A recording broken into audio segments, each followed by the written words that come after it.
実験大好きエミネウです。今回はね、無線機を立たせるためのお立ち台ご紹介いたします。無線機をね、立てて使うと意外とね、いろんなところで便利よく使うことができます。ぜひとも参考にしていただければと思います。早速こちらの方、FT 今回ね、991、今でもね、お使いの方多いんじゃないかなと思います。この FT991 をね、通常ですとね、皆さんこうやって床っていうんですか。床面に対して水平に置かれる。で、また少しこういう形でね、角度つけられる方がおると思うんですけど、ちょっと私の使い方としましてはね、最近一番多いのが無線機をこのような形で縦で置きたいっていうんですか。当然ね、無線機縦に置きますと、こう後ろを見ていただいても分かると思うんですけど、いろんなコネクタがもうすでにありますので、こういう形ですね。いろんなコネクタがあるので、やっぱりね、このコネクタが傷んだり、当然コネクタからケーブル出てます。ですので、立てると倒れちゃいますのでね、これをね、ちょっと倒れんようなスタンドを今から作ろうかなと思っております。で、まずね、スタンドを作る材料として、私がよく使っておりますのが、このような形ですね。このような形のものをよく使っております。これね、実際ダイソーさんですかね、100均。100均ね、何店舗か回って私よく見てはいるんですけど、ダイソーさんのね、このブックスタンド。で、通常こういうものね、100円のやつですとね、やっぱり少し小さい。あとこの鉄板が薄いんでね、強度がほとんどないっていうんですか。ですので、私はね、この200円のやつをよく使っております。で、参考にね、ちょっと寸法だけ測っておきますね。横幅が15ぐらいありますね。15ぐらい。で、高さが、こちらの方ですね。高さが22。で、奥行きがね、20センチぐらいになってます。もうちょっとね、文具店とか行けばね、400円ぐらい出せばね、似たような商品はいくらでも入ると思いますので、できればね、このブックエンド、比較的ね、鉄板の厚い、しっかりしたやつをね、2つ、1台でね、いけたらいいんですけど、以前ですとね、FT100 みたいなモービル機ですとギリギリ1個でいけたんですけど、やっぱり991はちょっと重たいので、2個使ってね、今から加工を開始しようかなと思っております。で、まずね、これを加工するときに一番問題となるところね、何点かだけチェックポイントを開けさせていただきます。当然ね、皆さんいろんな無線機をお持ちかと思います。それの参考になるということでね、まず1点目、今回はこの無線機を立てるときにどうやってね、やっぱ宙に浮かさないとコネクターですよね。こうコネクター上げて当たりますので、宙に浮かせるために今回はね、この結束バンドをね、後ほど穴開けてお見せしますが、こういう形ですね。こういう形にして、こういう形ですね。こういう形でね、ちょっとで、宙浮きますよね。で、宙浮いてもね、引っ掛けないといけないので、ここにね、結束バンドをね、こういう形ですね。ちょっと見づらいから、もうちょっとだけずらしますね。こういう形ですね。結束バンドをね、こういう形に2本通して、要はこれより下に落ちないようにするような形にしてね、この無線機を宙に浮かせようかなと思っています。で、その時にね、ちょっと重要になるところ何点かだけ、ね、お伝えしておきます。やっぱりね、こういう無線機見ていただきますと、当然なんですけど、この上幅、今回ね、このブックエンドが実際のところ、横幅が15センチしかありません。これ15センチしかないんでね、この15センチ以内に結束バンド2本を通すピッチですよね。場所をちょっとね、確認する必要があると思います。この位置ですね。まずこの位置ですね。この位置ね、ちょっと見てるとコネクタがちょうどないんで結束バンドが通ります。で、なおかつ15センチぐらいって見ますと、ほぼこの M 型のコネクタのこっち側まで使えますので、同じくね、ここは環境のファンがついてますので、ここもね、そんな大きな出っ張りになってないというんですか、こう見ていただくと分かると思うんですけど。ですので、今のところはね、ここに1個結束バンド通します。で、この辺にね、もう一遍通しして、これによってね、無線機が下に落ちないようなね、加工をしようかなと思ってます。ここに内蔵スピーカーがあるんですけど、内蔵スピーカーをね、使わない方でしたらね、ここもう目いっぱいまでできるだけね、コネクターの場所ですよね、意識しながらギリギリまでしてもいいと思うんですけど、やっぱりね、内蔵スピーカーっていうのは移動運用の時でも使われる可能性って十分あると思いますので、必ずね、このセットする時も、内蔵スピーカーがあまり塞がりますとね、音がこもったりして、ね、せっかくの性能が生かしきれませんので、内蔵スピーカーにね、あまりかからない程度の高さっていうのもね、ちょっとこういうサッシで測りながら当たっていただけますとね、これ機種ごとに場所が違うと思いますのでね、今回はこれ見ますとね、ちょっとぐらい引っかかってもいいんでね、14センチぐらい、ですからちょっと隠れるんですけどね、スピーカー、これぐらいはね経験上ももう許容できると思いますので、ちょっと14センチほど、実際こういう形ですからね、ここがかかるだけですから、ここですよね、スピーカー見えますかね、ここがかかるだけなんでね、ここに対してこれぐらいだったらね、そう音割れの問題にもならないと思いますのでね、スピーカーもねちょっと気をつけていただければと思います。で、今回散歩を測りましたので、横が無線機の頭14センチで、ちょっと私は14センチでいこうと思います。でこういうのも油性のペンとかね、鉛筆でもいいんですけど、私はねちょっとあんまり精度が良くない時にはこういう形でクレヨン状のこのペンをね、もうだいぶこれ昔よく売ってたんですけどね、今はもうあんまり売ってないんで、もう廃盤になったら申し訳ございません。こういう形でね、クレヨンをよく使ってます。こういうペンシル型のクレヨン、結構便利いいんですけどね、もともとは写真のフィルムとかのね、その現像を指示するときによく使ってたんですけどね、そのペンがもう名残で残っているような形です。あんまりね精度が狂ってあれなんですけど、14センチ14センチで、両幅が1センチずつですかね、今のところ考えてますのが、こういう形でね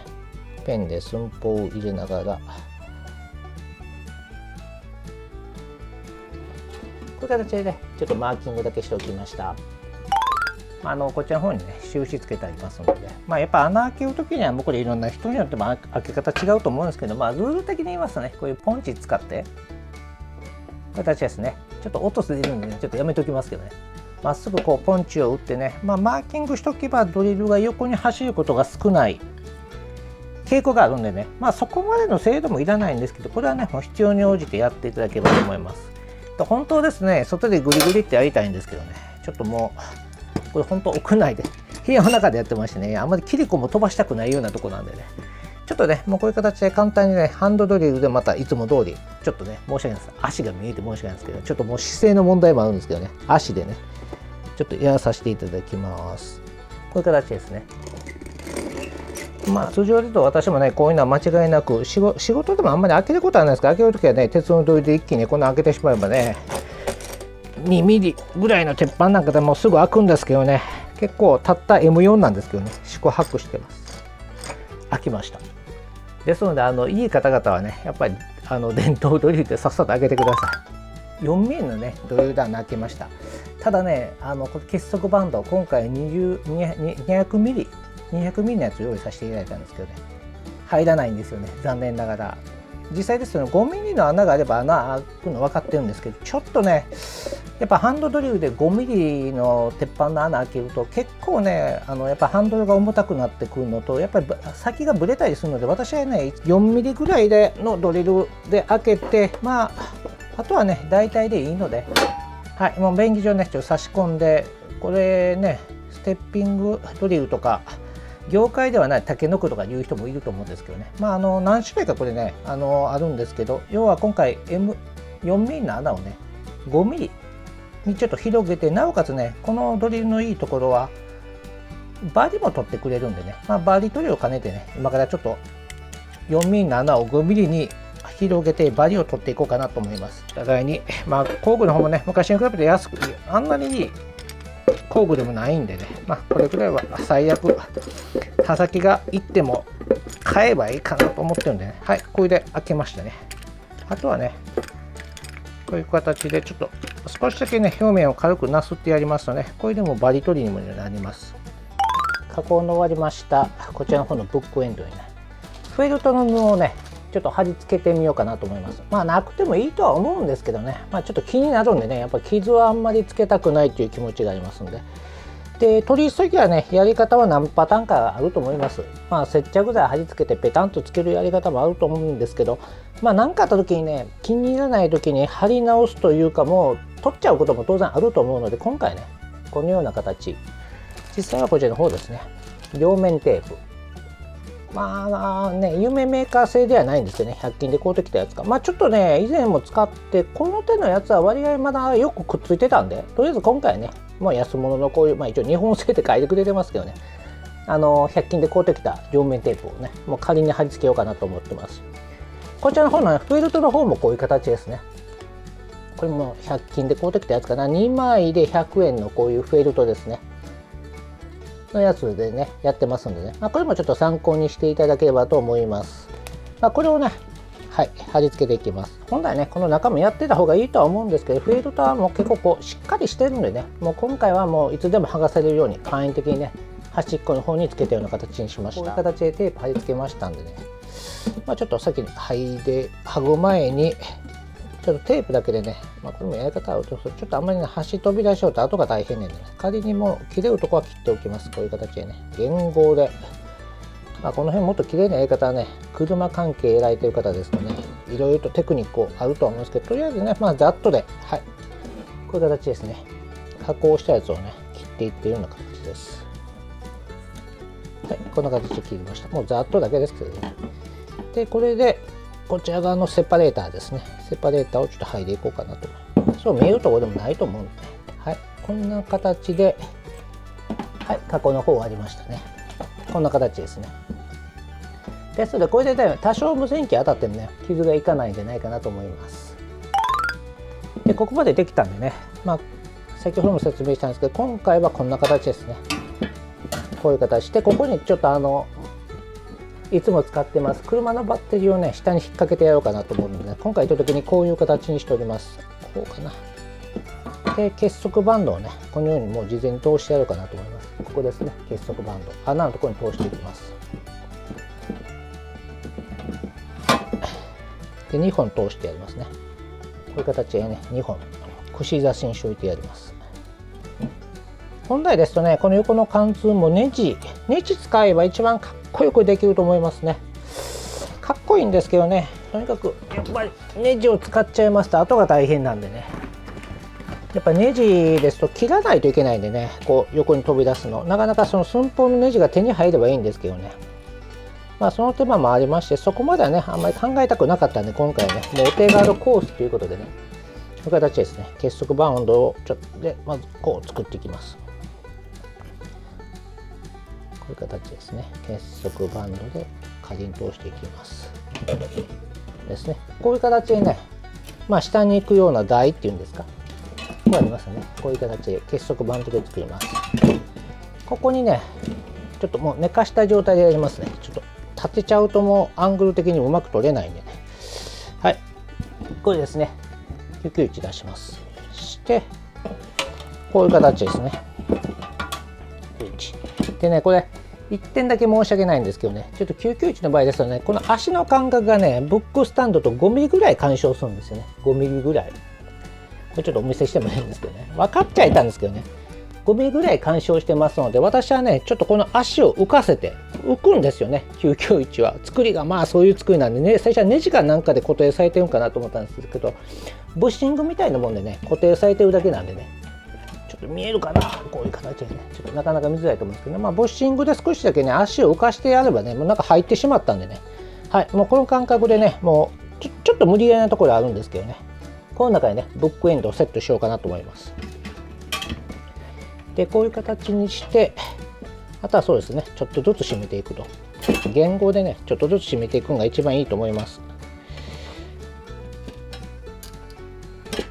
締めすぎちゃいますとね一気にいっちゃうんでね、もうできればね少し空き気味っていうんですか、